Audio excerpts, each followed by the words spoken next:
You were never supposed to hear this. What I'm about to tell you was meant to stay buried under Missouri soil. Sealed away in state archives, erased from memory like a sin too dangerous to speak.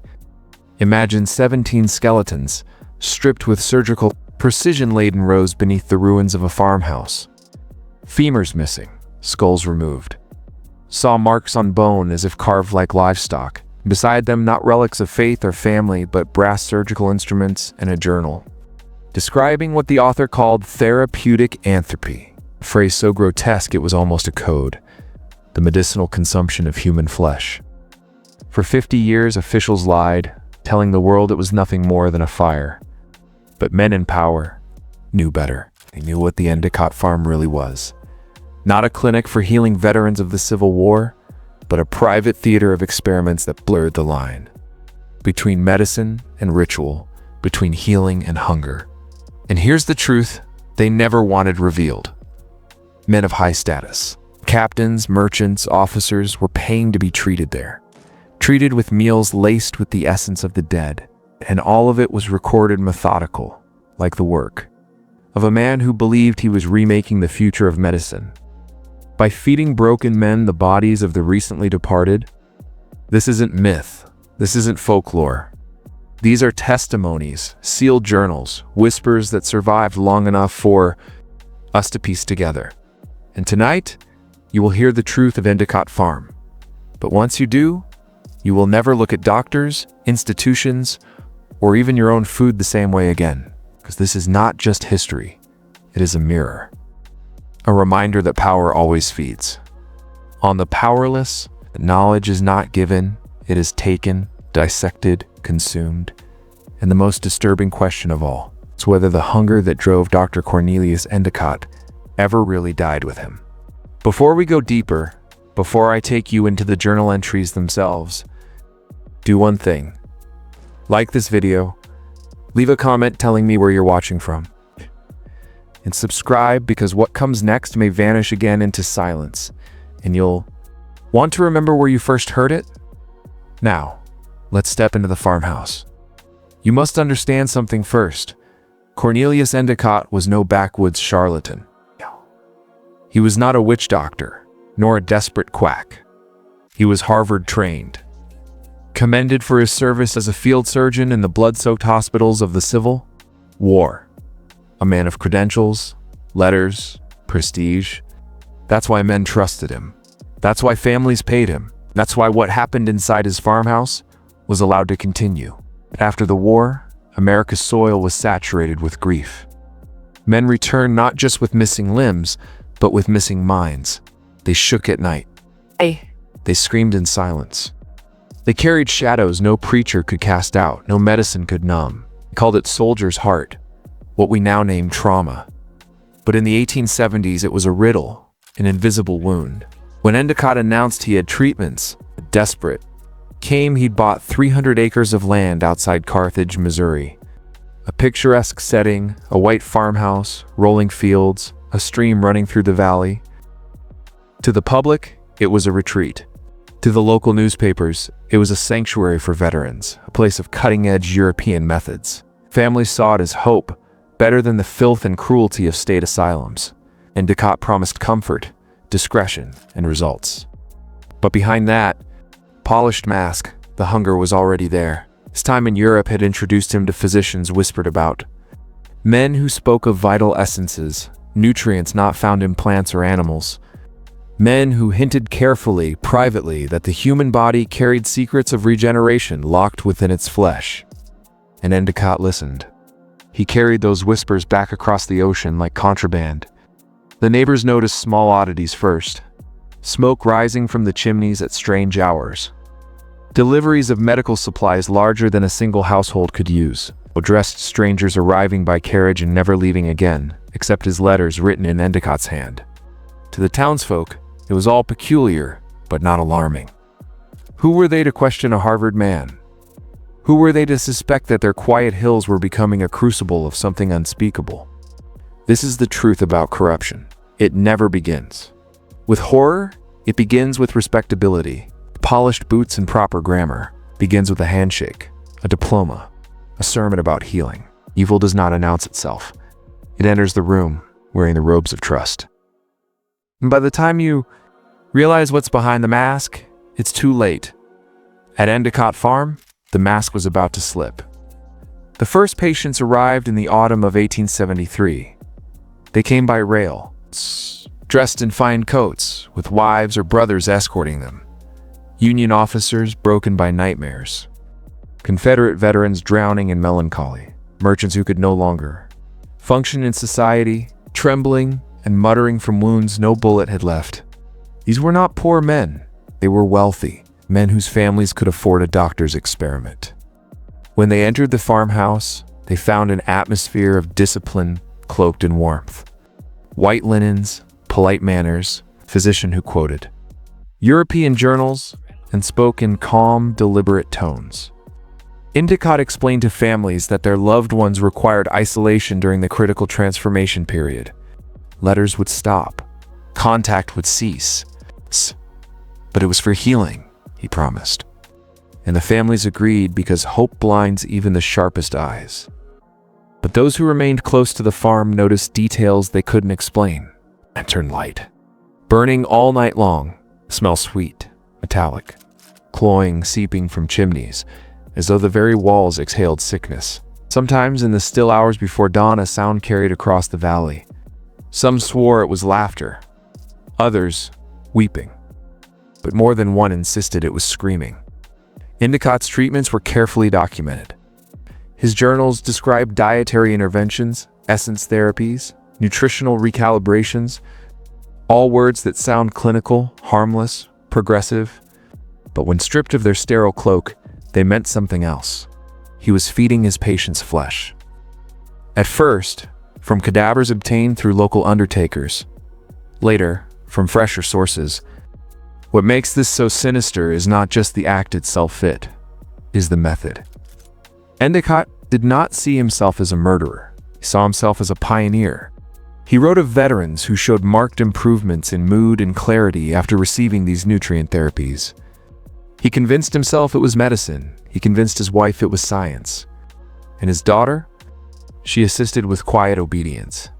The way children are groomed to normalize what should never be normal. But behind the curtain of confidence, cracks were already forming. One mother, Martha Cunningham, traveled unannounced to visit her son after his letters abruptly stopped. She found Endecott at the door, his hands raw from washing, but still dark under the fingernails. He insisted her son was in treatment, that the process required silence.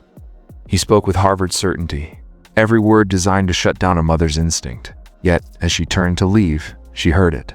A sound from deep inside the house, a voice her son's but twisted half laugh, half scream, and then silence. That was the moment suspicion was born. But suspicion, in a world ruled by credentials and deference, is easily buried, especially when those in power benefit from keeping it buried. And so the treatments continued. And the farm became something worse than a clinic. It became a trap. His journals did not read like the work of a lunatic. That was the most disturbing part. They read like the writings of a man who believed utterly that he was saving lives. Each entry was careful, clinical, precise, a surgeon's handwriting, a scientist's detachment, a predator's hunger disguised as compassion. The earliest pages spoke of rest cures, of rational conversation, of nutritive balance. But then the language shifted. By November of 1873, his pen recorded something else. Subject R shows no lasting improvement with conventional diet. Implemented essence therapy using tissue obtained from mortuary. Subject consumed supplement without awareness. Tremors decreased, night visions less severe. Hypothesis confirmed. Vitality transmits through ingestion. Read that again. It wasn't just experimenting. He was documenting results, building a case, as though preparing to defend his methods before an academic board. He convinced himself and tried to convince others that he had discovered a new frontier of medicine. And when one source of tissue dried up, he did not stop. He escalated. Sudden death in his facility became an unprecedented opportunity for fresher specimens. In his cold script, he described the removal of muscle, the preservation of organs, the rendering of fat into supplements for the next day's meals. He wrote of patients showing remarkable vitality after consumption. He wrote of dreams interrupted, paranoia easing, melancholy lifting. He called it progress. He called it science. What he never wrote, but what we know, is that these men were not healed, they were being dismantled. First in body, then in spirit. Reduced to raw material for experiments they never consented to. Their families, sending money each month, believed in transformation. And they were right. There was transformation. But it was not healing, it was consumption. The journal reveals something darker still. Endecott saw himself as chosen, he wrote, of European physicians, shadowy figures who whispered of primal nutrients, of knowledge rejected by mainstream science because it was too dangerous, too blasphemous. He believed he was carrying their torch, refining their methods. In one chilling line he wrote, "What is medicine if not the mastery of flesh itself? What is healing if not consumption, the strong absorbing the weak?" This is how corruption grows. Through rational words, dressed in logic, cloaked in science. He was not insane. He was disciplined. He was convinced. And conviction in the wrong hands is far more terrifying than madness. The farmhouse was no longer a retreat. It had become an altar. And the patients, they were not guests. They were offerings. Step inside the farmhouse, and the first thing that strikes you is not what you see, but what you smell. A sweetness, heavy and metallic, clinging to the air like damp velvet. At first you cannot name it, but then your body knows, before your mind admits it. It is the smell of blood, cooked and hidden. The main hallway is lined with framed medical diagrams, neat and professional, but the deeper you go, the more wrong it feels. Doors locked from the outside, curtains always drawn. Patients were kept in their rooms for days, sometimes weeks, emerging only when Endecott demanded their presence in what he called the Hall of Transformation. That hall was a wide room in the basement, stone walls sweating with condensation, lanterns burning low. Patients were led there under the pretense of therapy sessions. They sat around long oak tables, meals served in iron bowls, the doctor standing. At the head, like a priest conducting ritual, Helena, his wife, moved silently among them, placing food, speaking little. Her eyes sunken with something between shame and obedience. And the patients ate because hunger dulls suspicion and trust. Silence is the voice that tells you something is wrong. Some noticed. A few whispered. The meat tastes strange. The broth is too rich. But when they questioned, Endecott's voice carried such authority, such certainty, that doubt collapsed. "You are consuming the most advanced therapy available in this nation," he would say, eyes burning with zeal. "This is how you will heal." And broken men wanted to believe. They swallowed the lies with the food. At night, screams echoed through the corridors, not always from pain, sometimes from visions. Patients described dreams so vivid they bordered on hallucination. Some claimed to feel stronger, more awake, as though an unfamiliar energy was coursing through them.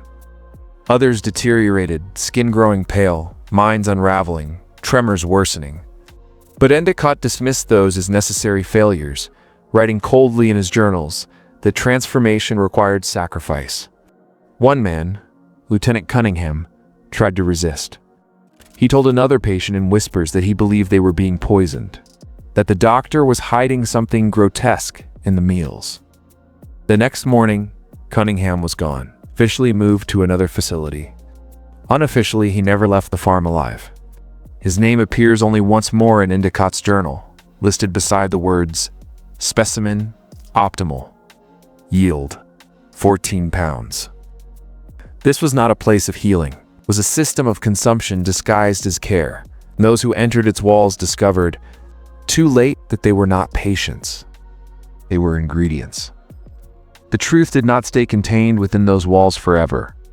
Whispers began to spread across the valley graves behind the farmhouse, multiplying faster than any medical facility should require. Families writing letters into silence, the occasional scream carried on the wind.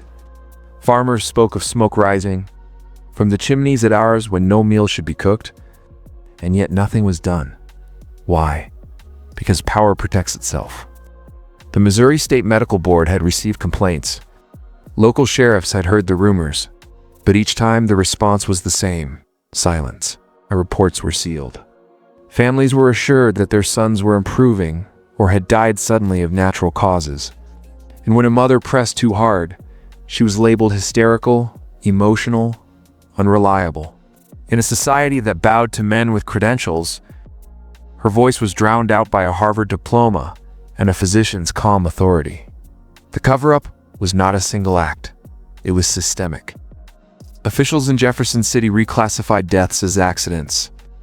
Records were burned, witnesses were discredited, and every step of the way, Endecott's mask remained intact.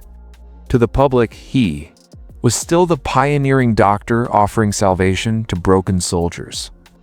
But inside those walls, he was perfecting his craft, transforming medicine into ritual consumption, rewriting healing into feeding.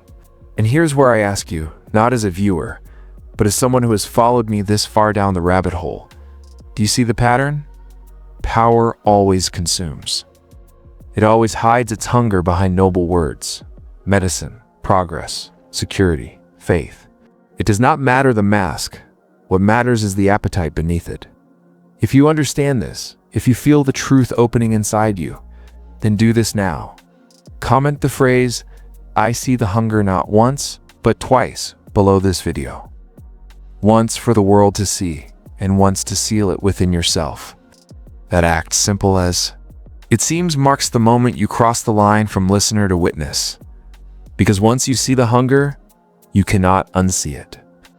This is not just history, it is a mirror. What Endecott did in secret, others have done in the open, on scales too vast to measure. He turned men into medicine. Today, others turn you into data, into labor, into numbers. Consumption never ended, it only changed form. And as we go deeper, you will see just how far the roots of this hunger spread. By 1874, Endecott was no longer a doctor.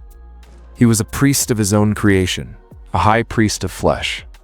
The journals from that year no longer read like medical notes. They read like liturgy. He described his basement chamber as the sanctum, his patients as vessels, and their suffering as the fire that unlocks essence. Meals had become ceremonies. Patients gathered at long wooden tables, unaware of the truth, while Endecott stood at the head. Speaking in tones half medical, half biblical, "You are consuming renewal," he told them. "You're partaking of the essence that restores the broken mind, that binds the shattered heart."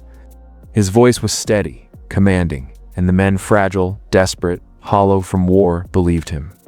They swallowed what he gave them, thinking it medicine, never realizing they were consuming the very flesh of those who had sat beside them only weeks before. But behind the ritual, there was theory. Endecott wrote page after page on what he called the hierarchy. Of hunger, he believed that strength was not created, it was taken. That vitality was a resource that moved upward, from the weak to the strong, from the many to the few. He saw himself as proof. Each time he tasted the essence himself, yes, or his journals admit this, he claimed his mind grew sharper, his vision clearer, his authority more absolute. He wrote, "The body is a vessel, but the essence is power.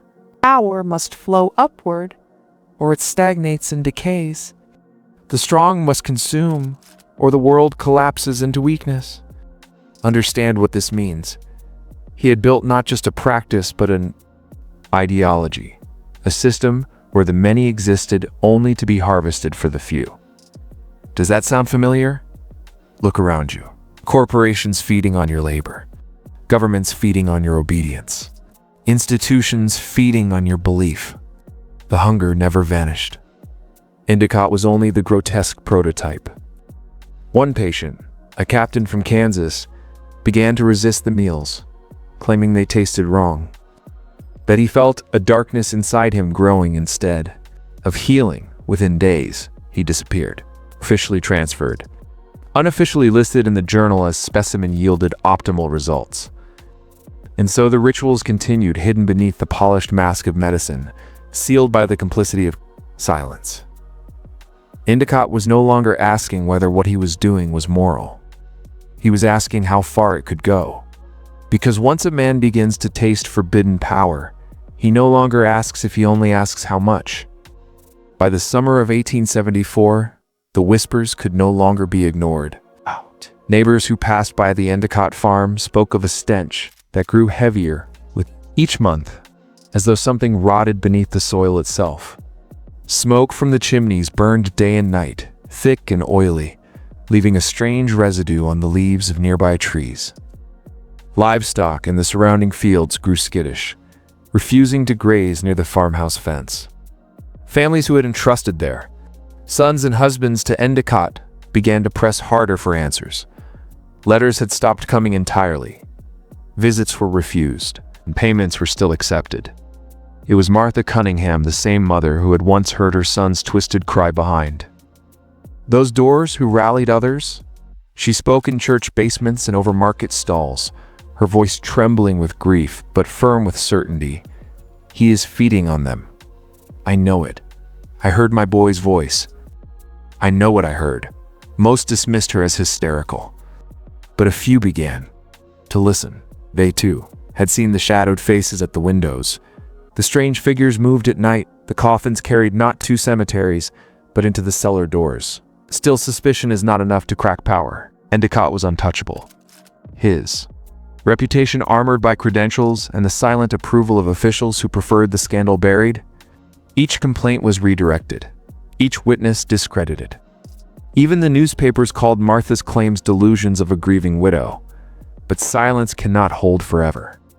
One night, a farmhand who had worked for Endecott fled across the valley, stumbling into a tavern, his clothes stiff with dried blood. He spoke in broken sentences, eyes wide with terror. Not medicine, healing. They eat. Before anyone could press him further, he collapsed, convulsing, and died before sunrise. His body was gone the next morning, taken, some whispered, by men loyal to Endecott. It was the first real crack in the mask, a story too wild to be ignored, too detailed to be dismissed. For the first time, the community began to see that Martha's grief was not madness, but prophecy. And yet, even as whispers grew into questions, the farmhouse doors stayed shut. The lanterns burned and the screams carried across the night air. The system was beginning to fracture. But before it could break, it would consume many more. The fall of 1874, the pressure had become too loud to ignore.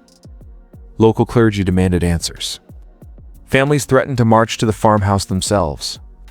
Even a small-town newspaper hinted at irregularities in the doctor's practice. For the first time, state officials were forced to respond. The inquiry was opened.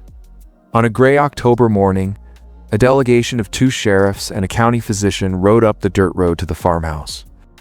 The community held its breath. This was the moment, they thought, when the truth would break free. But the report that came back weeks later was pristine. Too pristine. The delegation claimed they had found no evidence of mistreatment. They described clean rooms, healthy patients, well-cooked meals. They praised Endecott for his innovative therapies and called the accusations wild rumors born of grief. The case was officially closed. How could this be? Witnesses swore the screams were real. Families knew the letters had stopped. Farmers had seen coffins in the night, and yet the record was clean. Later whispers revealed why. The sheriffs had been treated to lavish meals and fine bourbon the night before their inspection. The county physician had once studied under one of Endecott's mentors back east. Friendships and bribes sealed the truth behind polished signatures. The official files disappeared into state archives. Locked, untouchable. Martha Cunningham and a few others refused to accept it. She stood in town squares holding up letters that stopped mid-sentence, begging people to see. My boy is in that house. He's in there still. But her voice was drowned out by the louder chorus of respectability. Who would the public believe? A grieving mother? or a Harvard-trained doctor endorsed by the state? The answer was clear. The system chose the doctor. The families were told to move on. The town was told to be proud of its pioneer healer. And the farmhouse continued to burn its lanterns late into the night. The cover-up was complete. But truth has a way of bleeding through cracks. Rumors traveled further, beyond the valley, into neighboring counties. And in those whispers, the name Endecott was no longer spoken with reverence. It was spoken with dread. Because even if the state buried the files, the earth itself remembered what had been fed to it. Winter crept into the valley, and with it came silence. The fields around the farmhouse lay bare, the trees stripped of leaves, their black branches, clawing at the gray sky. And yet, the farmhouse itself pulsed with life. Lanterns glowed at all hours, their yellow light flickering through shuttered windows. Smoke poured from the chimneys, acrid and heavy, staining the snow with soot. Inside, the rituals had grown darker. Endecott's journals describe entire nights where patients were kept awake, marched in circles through the basement chamber while he whispered his sermons. He spoke of purification through hunger, forcing them to fast for days before serving them. Steaming bowls of broth whose ingredients he never recorded but always weighed with precision. The smell was unbearable. One surviving note from a visiting tradesman, who was never seen again, described it as the stench of iron and marrow, clinging to the stone like breath in a tomb. Patients who resisted were not seen again. Beds emptied without explanation, their names vanished from rosters. Yet, their absence was never acknowledged. At mealtimes, Endecott would raise his glass and toast to those who had completed their transformation. The remaining patients, gaunt and trembling, lifted their bowls in silence, too broken to ask what the words meant. But outside those walls, the pressure was building. Families were no longer satisfied with silence. Martha Cunningham had gathered enough followers to demand action. They met in barns by lantern light, whispering of breaking into the farmhouse themselves. Farmers sharpened their tools, preachers spoke of evil dressed as medicine. And even the sheriff who had once defended Endecott now admitted, off the record, that something was wrong. The valley itself seemed to rebel. Wolves circled the farmhouse. At night, howling against its walls, horses refused to approach the road. Even the river nearby, once clear, now carried a reddish tint after heavy rains, as if the soil itself was bleeding. The mask was cracking, the silence was ending. And yet, inside those shuttered rooms, Endecott's voice grew louder. His sermons, more frenzied, his belief unshakable, because in his mind he was not committing crimes. He was standing at the threshold of a new order where hunger was not shameful, but sacred. The community was preparing to rise, and Endecott was preparing to defend his sanctuary at any cost.